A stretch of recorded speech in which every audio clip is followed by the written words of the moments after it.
Boa noite a todos vocês que estão live aqui, quem estiver no GTV, ó, no link nesse momento. A gente vai ler agora Gênesis capítulo 42. Vamos fazer uma oração, obviamente, pedir para Deus abençoar nossa live. E onde é que nós estamos? Como hoje é segunda-feira, passou o fim de semana, para a gente, né, não dar aquela esfriada de passagem bíblica, vamos voltar ao que estava acontecendo.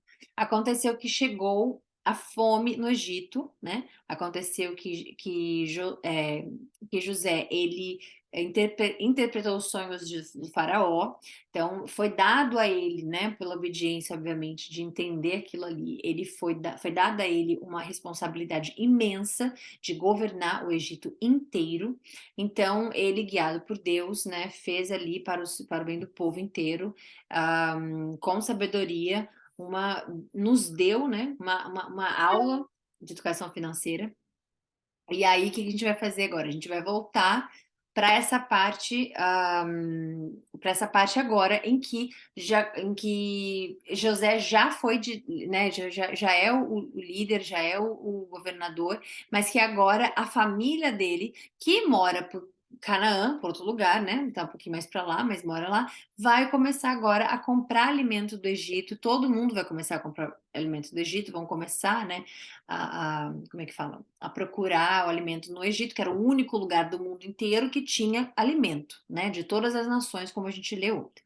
Então agora a gente vai começar a ver como é que vai iniciar esse processo, né, de se tornar o governador e tudo mais, e como Deus agiu através da vida dele, para não somente, obviamente, com o povo que ele estava lidando, que são os egípcios, que não tem nada a ver com o povo de Deus especificamente, mas que traria o povo de Deus a ele, e obviamente Deus, né, ele sendo uma sementinha ali no meio daquele povo inteiro, levando a obediência, levando a Deus. Ele nunca como é que fala? Foi adorado como um deus, né? José no Egito, ele nunca foi levado como culturalmente pertencente ao Egito, ele nunca foi, sempre Deus, todos sabendo que ele era hebreu, todos sabendo que ele, né, tinha um só Deus, que é obviamente nosso Deus. A gente vê ele relatando aos presidiários lá, quando, né, no presídio, quando estava acontecendo, ele falando sobre Deus ser o que de fato interpreta os sonhos, e Deus dá o poder de interpretação. Então a gente vê que ele não abandonou a fé dele, por todos esses anos que ele está lá, ele não abandonou.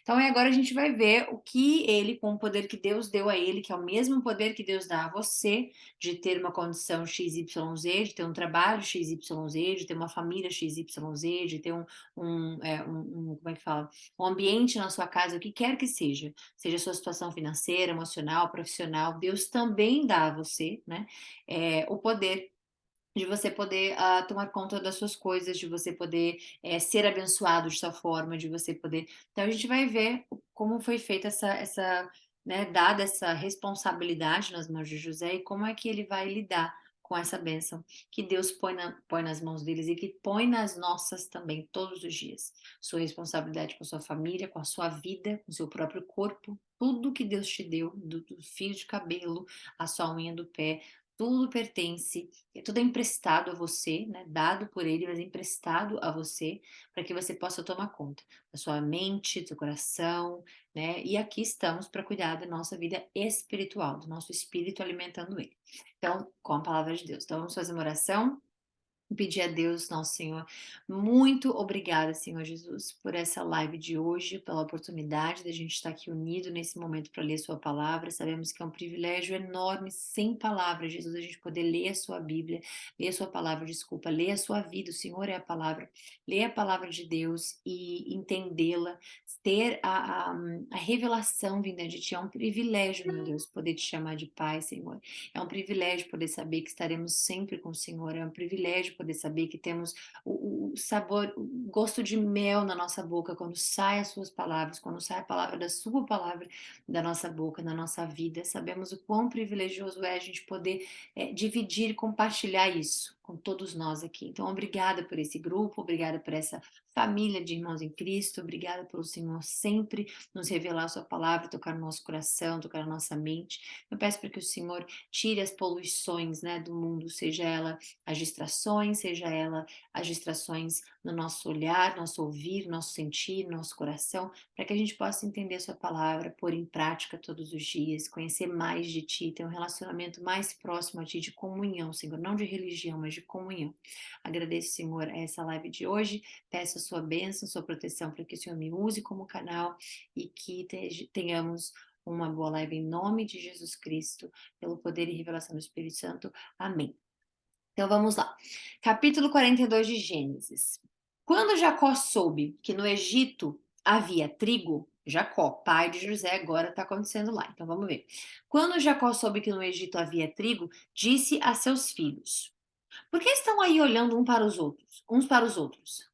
Disse ainda: Eu ouvi dizer que há trigo no Egito. Desçam até lá e comprem trigo para nós, para que possamos continuar vivos e não morramos de fome. Assim, 10 dos irmãos de José desceram ao Egito para comprar trigo. Jacó não deixou Benjamim, irmão de José. Por que ele está falando do irmão de José e não dos outros? Porque é, é filho da mesma mãe, né? Então, Benjamim e José eles são os mesmos filhos, é filho de pai, mesmo pai, mesma mãe, que é Raquel. Então, ele não deixou Benjamim ir. Ninguém especificamente sabe o motivo dele não ter deixado. Você pode entender que é pelo zelo de ser o último filho vivo na cabeça dele, porque ele acha que José morreu, né? De Raquel, que era a mulher que ele tanto amava.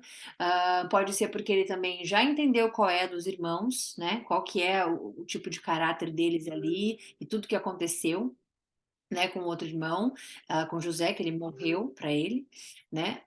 Então pode também ter sido isso, por zelo, ele não ter deixado ele ir, por zelo, ele ser o mais novo, né? Porque o ideal seria você imaginar que o mais velho seria protegido, porque é o que vai carregar a herança, é o que vai carregar, né, a família, o nome da família e tudo mais. Mas aqui não. Então a gente não sabe exatamente por que, ele não deixa claro especificamente por que que ele falou, não, Benjamin não vai ficar aqui, né? Mas existem, obviamente, estudos que entende-se que pode ser porque ele já sacou qual é o caráter dos irmãos, pode ser porque ele amou tanto Raquel, né? Ama tanto a Raquel que é o único filho vivo dela, porque José morreu na cabeça dele. Então, não temos explicações claras do porquê, mas ele não deixou Benjamim ir. Então, temendo que algum mal lhe acontecesse. Os filhos de Israel estavam aqui chamando Jacó de Israel. Os filhos de Israel estavam entre outros que também foram comprar trigo por causa da fome na terra de Canaã. Então chegou até eles também. José era o governador do Egito e era ele quem vendia trigo a todo o povo da terra. Por isso, quando os irmãos de José chegaram, curvaram-se diante dele, rosto em terra. E a minha pergunta é: vocês lembram de algum sonho que José teve em que isso aqui aconteceria? Em que eles iam se curvar diante dele? Pois agora aconteceu. José reconheceu seus irmãos, logo que os viu, mas agiu como se não os conhecesse. E lhes falou asperamente: De onde vocês vêm? Responderam eles: Da terra de Canaã, para comprar comida. E José reconheceu seus irmãos, mas eles não o reconheceram. Tai, como não reconhece o seu irmão? Lembrando que ele tinha 17 anos, né? Muda, pessoa muda, rosto muda. Lembrando que ele está vivendo uma outra cultura, provavelmente está usando roupas, provavelmente os olhos pintados de cajal, acho que era cajal, não me lembro, que pintavam, né? Por conta da cultura especificamente. Não virou egípcio, não aderiu à cultura espiritual, né? Mas está lá como governador, então se veste como usa ouro e, né, e tudo mais. Então, espiritualmente falando, né, ele não teve mudança alguma. Continua sendo hebreu, continua sendo filho de Deus, continua falando de Deus, continua tudo a mesma coisa. E vai ser revelado isso mais lá na frente. Que a gente vai ver ele falando de Deus usando esse propósito dele, né? Mas ele se vestia de forma diferente, né? Lembrando que cabelo cortado, então tinha muita coisa que mudaram. A voz mudou. Lembrando também que aqui eles não sabem que José está falando com eles em hebraico, né? Porque eles não vão entender ele, vai ter uma hora que eles vão estar se falando, a gente vai ler daqui a pouquinho, e eles não vão saber que José está entendendo, porque estão falando de outra língua ali. Então, obviamente, que eles não têm como reconhecer o irmão o irmão deles ali.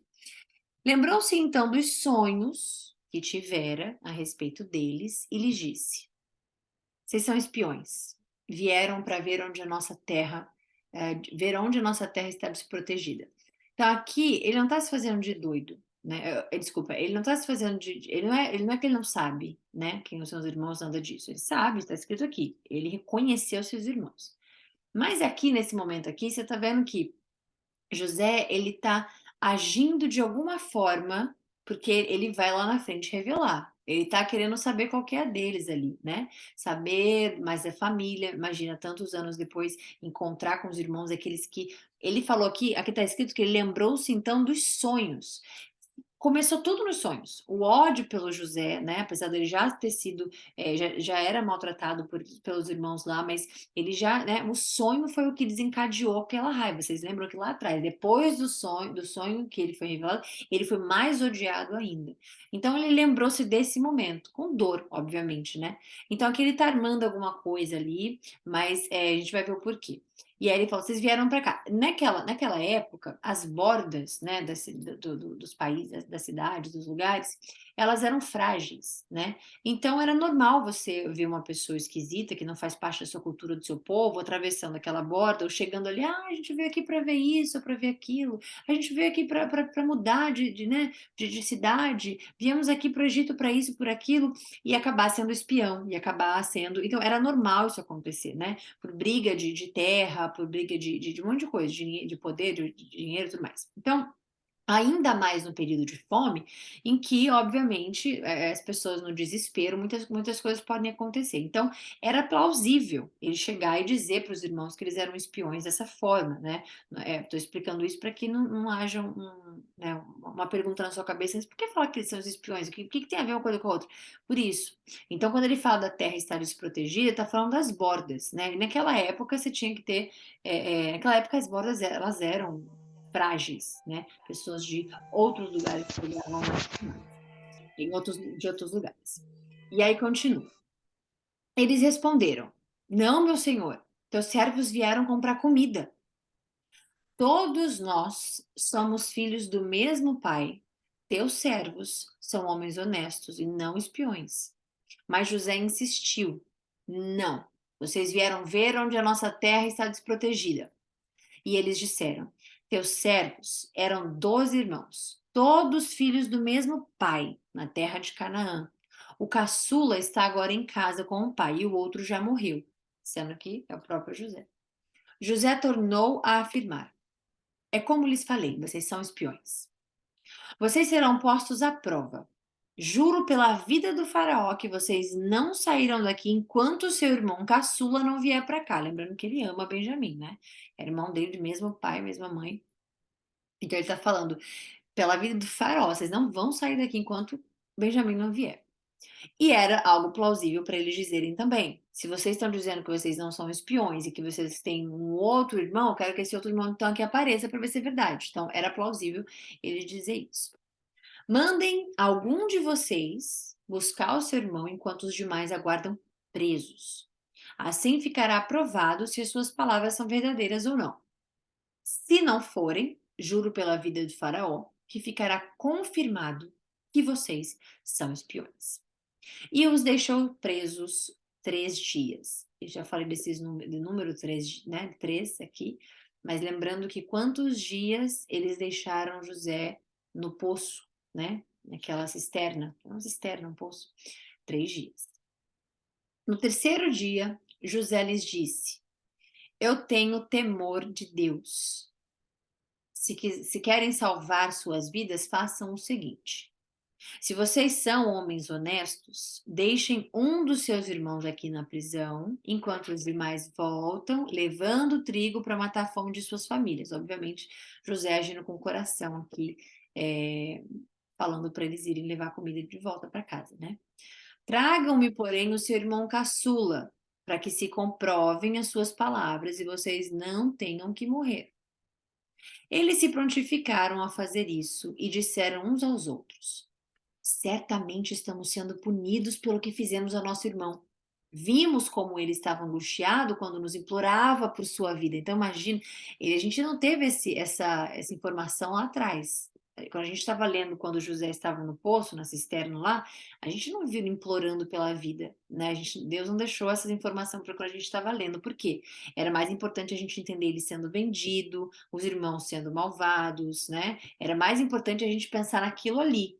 Deus é maravilhoso, ele revela as coisas no tempo correto. Então aqui a gente está vendo que ele implorava pela vida. Porque você podia também lá atrás falar, tá, mas ele ficou lá no poço, ele não fez nada, não teve sofrimento, não teve, sabe, ele foi vendido e acabou, e aí, tipo, olha só, vimos como ele estava angustiado. Então, enquanto ele estava lá pedindo pela vida dele, tinha angústia no olhar dele, chorando provavelmente, coração pesado de dor quando nos implorava. Então imagina ele, né, olhando para cima, porque o poço, né, fundo estava vazio, sem água, mas né, a cisterna estava lá vazia. Ele olhando para cima com angústia, pedindo pela vida dele, pedindo pela vida dele. E aqui essa informação agora está nos sendo dada. Por quê? A gente podem ter pessoas que tá lendo aqui na parte de cima que ele está sendo ríspido com eles, né? E a pessoa achar que José está sendo, mas é que Deus está levando a gente para o emocional também. Deus está levando a gente para ver os dois lados, né? E ver que ele sofria. E ele sofreu por tudo aquilo que estava acontecendo. Então, olha só o que aconteceu que a gente não deixou passar esse detalhe porque não foi nos dado esse detalhe. Agora está sendo. Então, vimos como ele estava angustiado quando nos implorava por sua vida. Então, que maldade! Eles olhavam para o irmão, sofrendo, chorando, e deixaram lá mesmo assim.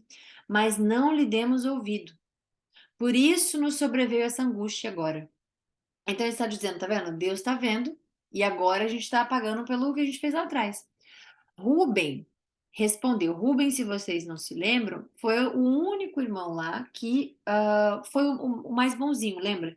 Que falou que queria que ele saísse lá do poço, falou assim: "Ai, não vamos matar ele, que não tenhamos sangue do nosso irmão nas nossas mãos, tudo mais." Ruben foi o único que fez isso. Ruben respondeu: "Eu não lhes disse que não o maltratassem o menino, mas vocês não quiseram me ouvir, agora teremos que prestar conta de seu sangue." Eles, porém, não sabiam que José podia compreendê-los. Tá vendo aqui? Não podia compreendê-los, porque eles achavam que José não falava hebraico, né? Eles não sabiam que José era José, pois ele lhes falava por meio de um intérprete. Então tinha uma pessoa lá que falava hebraico, falava, né, as línguas todas e interpretava para cada povo que estava indo lá buscar comida, pedir comida. Nisso, José retirou-se e começou a chorar. Mas logo depois voltou, retirou-se para um outro lugar. Voltou e conversou de novo com eles. Então escolheu Simeão. O Simeão era o mais velho. Desculpa, o segundo mais velho. Ou era o mais velho ou era o segundo mais velho? Acho que era o segundo filho mais velho, né, de Jacó. Segundo filho de Jacó. E existem estudos, né, que comprovam que Simeão era o pior deles. Era o mais perverso, era o mais, é, é, sabe, o coração mais ruim, assim. Era o pior de todos. Então ele escolheu Simeão e mandou acorrentá-lo diante deles. Em seguida, José deu ordem para que enchessem de trigo suas bagagens, devolvessem a prata de cada um deles, colocando-a nas bagagens, e lhes dessem mantimentos para a viagem. E assim foi feito. Então, eles foram lá, pegaram dinheiro para comprar, né? E José mandou pôr de volta o dinheiro dentro da bagagem deles e mandou eles irem com os alimentos. Eles puseram a carga de trigo sobre os seus jumentos e partiram.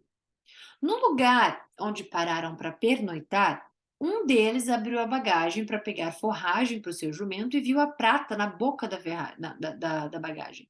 Então ele abriu a bolsa e viu todo o dinheiro ali que ele tinha levado para comprar a parte dele, né, de trigo. E ele disse a seus irmãos: "Devolveram minha prata. Está aqui está aqui em minha bagagem." Seus corações se encheram de pavor e, tremendo, disseram uns aos outros: "O que é isso que Deus fez conosco?" E aí você pergunta, tá, por que esse desespero? Porque você foi lá, você foi no Egito, né? Você não pode dizer que é um povo amável, naquela época principalmente, já tinha muito poder, muitas coisas, muitas regras, né? Muito isso, muito aquilo, faraó, tinha escravidão, tinha isso, tinha aquilo. Então eles simplesmente foram para lá comprar trigo, deram o dinheiro, já estavam passando aquele sufoco por conta do irmão, por conta, né, de José ter armado tudo aquilo ali. Passando aquilo ali, eles vão embora com dinheiro dentro da bolsa. Ou seja, não compraram, roubaram, né? De alguma forma. Você só pode comprar se você der o dinheiro em troca. Então não era uma bênção ter o dinheiro de volta, não era uma maravilha, tipo, ai que legal, eles, né, foi fiado, devolveram o dinheiro. Então tem um problema. Então eles estão com o coração pesado aí, estão dizendo, meu Deus, o que que é isso que Deus está fazendo conosco? Obviamente já mostrando a gente que eles entendem que tudo na vida deles que acontece tem o dedo de Deus, tem a permissão de Deus, tem a bênção de Deus, tem o ensinamento de Deus, tem a disciplina de Deus. Então eles já sabem que Deus está fazendo alguma coisa com eles nesse momento. Então ter aquele dinheiro de volta não foi um presente, não é nada bacana. Então eles estão, né, se sentindo mal. Ao chegarem à casa de seu pai Jacó, na terra de Canaã, relataram-lhe tudo o que lhes acontecera, dizendo: O homem que governa aquele país falou asperamente conosco e nos tratou como espiões da terra. Mas nós lhes asseguramos que somos homens honestos e não espiões. Dissemos também que éramos 12 irmãos, filhos do mesmo pai, e que um já havia morrido e que o caçula estava com nosso pai em Canaã. Então o homem que governa aquele país nos disse: Vejamos se vocês são honestos mesmos. Um dos seus irmãos ficará aqui e os outros poderão voltar a levar mantimentos para matar a fome de suas famílias. Tragam-me, porém, o seu irmão caçula, para que eu comprove que vocês não são espiões, mas sim homens honestos. Então lhes devolverei o irmão e os autorizarei a fazer negócio nessa terra. Ao esvaziarem as bagagens, dentro da bagagem de cada um estava a bolsa cheia de prata. Quando eles e seu pai viram as bolsas cheias de prata, só tinha sido um, agora viram todas as bolsas cheias de prata, ficaram com medo. E lhes disse a seu e disse-lhe seu pai Jacó: Vocês estão tirando meus filhos de mim. Já fiquei sem José, agora sem Simeão, e ainda querem levar Benjamim. Tudo está contra mim. Então, imagina, ele está num desespero, tá? Né? No sentimento de dor, sentimento de impotência ali, porque um filho morreu, o outro filho está preso, agora o caçula dele, que é, né, filho de Raquel e irmão de José, que morreu, então tem uma ligação ali emocional com ele, também tem que ir para lá agora. Então ele está passando por muita coisa a ponto dele falar isso, tá tudo contra mim, que é algo, inclusive, que a gente às vezes quando tá passando por alguma coisa, a gente inicia o dia e já fala, meu Deus, não, esse dia já tá começando, já começou como? Testando a minha paciência, que é algo que eu não peço a Deus, de jeito nenhum. Eu já falei isso para vocês aqui, né? Então, e às vezes a gente pensa isso, né? O dia tá tudo indo, mas é tudo coisa da gente entender que Deus não põe nada contra a gente. Não existe Deus, seu Pai maravilhoso que Ele é, né? E Ele chegar e falar, isso aqui vai contra ele, isso aqui vai contra ela, vou tá tudo contra, não existe. Sempre tem um propósito, ou de disciplinar a gente, né? Isso aqui é disciplina. Isso aqui está acontecendo, né? Obviamente, a famosa volta por cima. Mas não existe no coração de José nenhum tipo de ódio, nenhum tipo de vingança planejada, não existe nenhum tipo de. Não existe, né? E como assim, tá? Não existe? Olha o que ele está fazendo. Ele está fazendo para poder ter todos os irmãos juntos com ele. E por um motivo, que a gente vai ler daqui a pouco. Ah, daqui a pouco não, amanhã que já acabou. Amanhã ou depois, tem que ver se é 44 ou 45. Então, existe a intenção do coração, que ela é importantíssima em tudo que você fizer na sua vida. Tudo que tiver no seu relacionamento com Deus, a intenção é o que vai dar a potência de acontecer ou não acontecer. Porque a sua oração com fé, ela sempre acontece. A sua oração com fé e maldade no coração nunca vai acontecer. A sua oração com muita fé e com boas intenções no coração vai sempre acontecer dentro dos princípios de Deus. Isso a gente vai ler isso mais lá para frente, isso é bíblico. Não tem nada que eu fale aqui que não seja bíblico ou que não esteja na palavra para a gente poder, como é que fala? Para a gente poder ter de base, ok? Então é bíblico, a intenção do coração. Deus é o único que sabe a intenção do coração de cada pessoa. Cada pessoa. Às vezes a gente consegue decifrar, às vezes, né? Também na sabedoria divina, óbvio, a intenção de alguém, pelo, né, o jeito de falar, ou às vezes a gente sente, né, parece que a gente sente assim, e obviamente eu não penso que seja nada senão o Espírito Santo nos abrindo os olhos, me abrindo os olhos, ou me mostrando alguma coisa que eu não posso ver, que eu não consigo enxergar do mundo espiritual, só ele. Então, obviamente que o coração de José tem dor e sofrimento, né? Mostrou ali, lá em cima, que ele estava lembrando do sonho, aquele momento que ele falou que eles, eles se ajoelhariam para ele, né? E, e eles nunca perguntaram para José, mas qual a intenção do seu sonho? Se ajoelha como? O que tinha em volta? Onde foi? Quantos anos? Nunca perguntaram isso. Foi direto no ego, foi direto no orgulho, direto coisas piores para Deus. Deus tem pavor, coisa de orgulho, bíblico também. Pavor de coisa de orgulho, pavor. O orgulho é assim, a porta para tudo que você possa imaginar de ruim para a nossa vida espiritual. Tudo que você possa imaginar. O orgulho te faz humilhar pessoas, ou te faz voltar no passado, ou te faz prender-se no passado, ou te faz projetar algo no futuro que você não, né, que não faz parte de você, ou te faz esquecer de Deus, te faz esquecer de quem de fato você é em Cristo, te faz esquecer da humildade. Então, orgulho é uma coisa pior, muito ruim, né? E José não tem isso no coração, não tá com isso no coração, né? Os irmãos tinham. Quando ele foi falar do sonho, é isso que eu estava falando agora, eles tinham, entrou no orgulho de cada um ali, né? A gente vai se ajoelhar para você, como assim? Não teve a boa intenção de perguntar a José, né? Mas como? Por quê? O que você vai estar fazendo que você vai ser mais importante? Ou que vai... não teve isso. Então, como é que fala? É uma meditação boa a gente lê a história de José e nos colocar, né, em situações em que, obviamente, a gente não vai parar dentro de uma cisterna, um poço por 3 dias, mas são lugares mentais que a gente vai por 3 dias ou mais. Né, lugares emocionais que a gente vai, buracos escuros que a gente fica ali mesmo e se coloca ali, e se não for Deus tirando a gente, porque, gente, do fundo do meu coração, isso sim, você pode ter ajuda de todos os lados. Pode ter ajuda terapêutica, pode ter ajuda de yoga, seja lá qual tipo de exercício que fazem, pode ter livros de autoajuda, pode ter tudo que for. Mas espiritualmente, com Deus, as coisas são eternas, elas ficam. As coisas mundanas ou as coisas que ajudam a gente, né, de forma externa, que não são mais espirituais, mas que ajudam a gente, são temporárias. Então, com Deus, quando a gente vai nesses lugares, a gente vai passando nesses lugares da vida onde a gente fica, né, para baixo, fica mal, é óbvio que ele vai capacitar alguém, por exemplo, para te ajudar, um amigo, um terapeuta, uma pessoa bacana que, né, que vai estar conectada com Deus que vai te ajudar também. Mas espiritualmente falando, Deus, se não é Deus tirando a gente se não é Deus, gente, tirando a gente desses lugares, vai sempre ser um ciclo, coisas cíclicas na nossa vida. E a gente não pode achar que a cura de Deus, ou a ajuda de Deus, ou Deus puxando a gente, né, desses lugares que a gente fica, às vezes mental, espiritual, que a ajuda dele é temporária, porque não é. Né? E não são cíclicas também, porque Deus não conserta uma coisa meia boca. Ele não vai lá e, vou ajudar um pouquinho aqui, ajudar um pouquinho. Depende da gente. É do quanto a gente busca Ele, do quanto a gente ora, do quanto a gente percebe que aquilo pode estar acontecendo por motivo X, Y, Z, ou por tantas, né, por um leque de opções para que você possa dar atenção a Ele, para que você possa chamar Ele. Então, ir para as coisas externas vai ajudar, óbvio que vai ajudar, né? Às vezes você está estressado, você quer ouvir uma música, você quer assistir um filme, você quer comer um doce, você quer. Óbvio que vai ajudar. Mas é temporário, porque a raiz das coisas, elas necessitam muito mais do que algo temporário, né? Necessita de algo ali diariamente sendo feito, e isso é espiritual. A nossa vida, nosso problema na vida é espiritual, são batalhas espirituais. Tudo que a gente vê aqui na Terra, tudo tem jeito, tudo tem forma disso, tudo tem forma daquilo. Agora, foi para coisa espiritual, aí é diferente. Então, se você, não, tá, minha batalha é com a balança, minha batalha é com, sei lá, com trabalho, minha batalha é casamento, minha batalha está sendo nisso, minha batalha está sendo naquilo.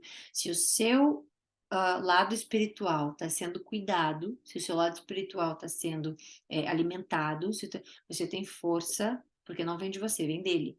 Espiritual é dele. Vem dele para você passar por todas essas coisas. Aí é obviamente que primeiro você vai ao reino dos céus, né, que está aqui, e depois o resto te é dado. Isso é bíblico também. Então, por mais que você tenha problemas e por mais que você tenha outros tipos de fontes, né, outras fontes de ajuda, de tudo mais, primeiro você procura o reino espiritual. Primeiro você procura ele para o restante ser dado. Porque não adianta nada. Você, mas eu faço terapia, ou eu faço isso, ou eu, né, academia, qualquer coisa. Não adianta nada você ir nesses lugares que por muitas vezes você não vai orar para um bom profissional, você não vai orar para uma boa academia, você não vai orar para uma boa, o que quer que seja, e você cai em lugar em situações piores, coisas piores, né? Eu estou falando isso por experiência de conhecer testemunhos de pessoas que faziam, né, dessas coisas externas, a cura da pessoa. Ah, eu me salvei, coisa X me salvou, coisa Y me salvou, coisa... E não dá a Deus o que é de Deus, né? Porque vem dele. Tem como você falar que, sei lá o que me salvou. Não, não. Ele autorizou algo a te ajudar, né? Ali, mas vem dele, né? E a única coisa que te salva de fato é Jesus. O restante, obviamente, você pode usar como termo assim, mas se não vem dele, não adianta. Porque com ele não é temporário. A nossa vida é temporária. A gente está sempre acontecendo coisas. Às vezes nem a mesma coisa que está acontecendo toda hora, mas alguma coisa vai acontecer. E aí é que a gente lembra dele, né? Normalmente, quando tá tudo bem, quando a gente tá feliz, trabalhando bem, família tá bem, tá tudo bem, a gente não fica ali pedindo socorro, implorando milagre, nada disso. Quando algo dá ruim, quando algo acontece, aí a gente vai. Tanto ele fala, o poder dele se aperfeiçoa na nossa fraqueza. E Deus está do lado do coração quebrantado, tudo bíblico. Tudo é fonte bíblica. Então, quando a gente está nesse momento, né, de vulnerabilidade com Deus, porque uma coisa é você ser vulnerável, eu amo vulnerabilidade, amo ser vulnerável, amo você poder ter força para ser vulnerável, né? Porque eu acho que vulnerabilidade é força. Uma coisa é a pessoa achar o que é frágil, outra coisa é vulnerável. São duas coisas diferentes. Então, quando você se abre para Deus, essa vulnerabilidade, ele já te conhece. Às vezes a gente acha que, eu vou falar isso para Deus. Não, vou falar que eu não sou nada. Vou falar aqui que eu não consigo fazer sozinho. Vou falar para Deus que eu tô me sentindo um nada, sabe? Eu vou falar isso para Deus. Ele já sabe o que você está sentindo. Ele não concorda com o que você é, porque com toda certeza ele não precisa de você. Mas ele sabe o que você está sentindo. Então, essa vulnerabilidade abre com Deus, né, um leque, assim, de saídas pra gente. Um leque. Mas quando a gente tenta fazer tudo sozinho, aí vem as coisas temporárias, portas erradas que a gente bate, escolhas erradíssimas que a gente faz. Então, é importante a gente colocar Deus acima de tudo, como ele fala, amar a Deus todas as coisas, de todo o seu coração, todas as suas forças, e aí sim a gente entender que o restante vem. Então, aqui, por que que eu tô falando isso? Não sei especificamente, mas senti de falar. Mas agora, aqui, a gente estava falando de José e do coração dele, né? As intenções, aí foi andando para outros lugares. Então, tenha seu coração limpo, porque tem gente que acha que a história de José é linda por vingança. Ah, história linda de vingança. História linda como o mundo dá volta. História linda como. Como é que é aquela palavra? É, esqueci. Karma. Ah, lindo negócio de karma. Então, aqui. E não é o ponto. A história de José, no ponto, não é vingança. Muito pelo contrário, né? Então, a gente vai ver isso mais lá na frente. Aí vamos para finalizar, 37. Então Rubem disse ao pai: Podes matar meus dois filhos. Ah, isso aqui tudo foi por conta dele dizer que tá tudo contra mim. Ele tá com esse sentimento no coração, é verdade. Ah, obrigada. Ok. Então vamos lá. Pode matar meus dois filhos se eu não trouxer de volta. Se eu não trouxer de volta. Então ele tá falando, o Rubem tá dizendo: Pai, a gente tem que levar Benjamim, porque ele disse que se a gente não levar Benjamim, a gente vai ser considerado espião, né? E seu outro filho tá lá, e agora a gente vai estar aqui, e a gente tem fome, e a gente precisa, e ainda tem dinheiro dentro da bolsa, tá uma bagunça. A gente precisa levar Benjamin de volta. Então ele fala: Eu te dou os meus dois filhos para matar os meus filhos se eu não trouxer Benjamin de volta. Deixa-o aos meus cuidados e eu o trarei. E Rubem, ele é um que tinha um coração menos pior de todos eles ali. Como que a gente sabe disso? A gente está criando na nossa cabeça? Não, porque ele foi o único que de fato tentou ajudar de alguma forma José. Então isso mostra que ele teve uma outra intenção, não de matar, não de, né? Permitiu? Foi conivente? Sim. Mas ele teve uma outra intenção naquele início. Então, Rubem tinha ali um voto, né, de ser uma pessoa que aparentemente poderia dar conta de Benjamim. Mas o pai respondeu: Meu filho não descerá com vocês. Seu irmão está morto e ele é o único que me resta. Se qualquer mal lhe acontecer na viagem que estão por fazer, vocês farão estes meus cabelos brancos descerem a sepultura com tristeza. Então ele está falando: se acontecer alguma coisa com o Benjamin, vocês vão me matar, vocês vão me ver morrendo triste, me ver morrendo mal. Eu vou morrer por conta da tristeza de perder Benjamin. Então, vamos ver o que vai acontecer agora. Quem já assistiu o filme já sabe o final, né? Não tem spoiler dessa história, mas a forma que Deus revela pra gente aqui é diferente e é linda. Então a gente vê como é que vai ser amanhã, se Deus quiser, com o capítulo 43, tá bom? Então, espero que tenha sido uma live boa para vocês. Fiquem com Deus. Obrigada, Senhor, por essa live maravilhosa. E a gente se vê amanhã, se Deus quiser, tá bom? Um beijo para todos vocês, quem estiver online aqui, quem estiver no link, e a gente se fala. Qualquer coisa podem mandar perguntas, tá bom? Beijo, beijo para todos vocês. Fiquem com Deus. Bom descanso e bom finalzinho de dia.